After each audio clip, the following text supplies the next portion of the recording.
SK하이닉스가 일본 도시바 메모리 인수에 대한 중국 정부의 반독점 심사 결과를 기다리고 있는 가운데 인수가 완료되면 SK하이닉스는 약점으로 꼽히던 낸드 플래시 분야에서 도약할 수 있을 것으로 예상됩니다. 여기에 디램 시장이 올해도 좋을 것으로 전망되면서 SK하이닉스가 지난해에 이어서 올해도 사상 최대 실적을 기록할 것이란 기대가 나오고 있습니다. 보도에 정윤영 기자입니다. SK하이닉스의 도시바 메모리 인수 최종 관건은 중국의 반독점 심사입니다. 중국 정부가 한국 반도체 업체들을 견제하기 위해 반독점 심사를 미루고 있다는 추측이 나옵니다. 때문에 매각에 대한 중국 정부의 반독점 심사가 지연돼 계약이 파기되는 것 아니냐는 우려도 제기되지만 그럴 가능성은 낮을 것으로 보입니다. 반독점 과정, 이 심사 과정을 지내고 있습니다. 약간 지연되는 면이 없지 않아 있습니다만은 3월 말까지는 무난하게 통과가 되리라고 생각을 하고요. 중국이 하반기부터 시장에 진입했을 때 요번에 3월 달 이 허가를 불허시키면은 보복적인 조처들이 시장 내에서 벌어지기 때문에 인수가 완료되면 낸드 플래시 점유율 5위인 SK하이닉스는 우선 낸드 플래시 점유율 2위인 도시바 메모리의 기술력을 확보하는 데 도움을 얻을 수 있을 것으로 보입니다.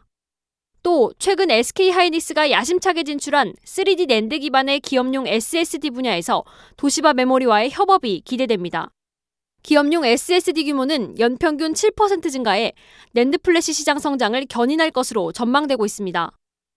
여기에 SK하이닉스 매출의 대부분을 차지하는 디램 역시 올해 호황이 이어질 전망입니다.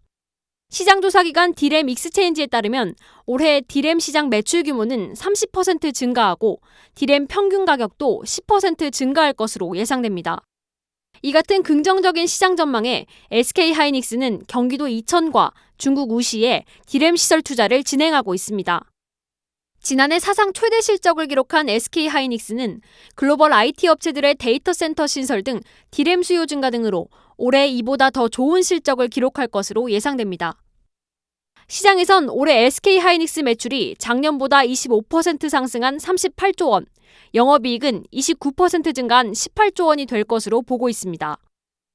DRAM이라는 낸드 플래시 메모리 반도체에 대한 수요가 늘어나면서 세계 각국의 반도체 회사들이 생산량을 늘리고 있습니다.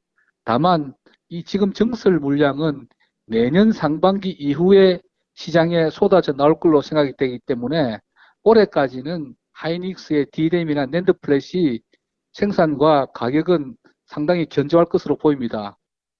낸드 플래시 경쟁력 강화와 디램 시장 수요 대응으로 올해 SK하이닉스가 또 한 번 최고 실적을 경신할지 업계 이목이 집중되고 있습니다. 아시아경제TV 정윤영입니다.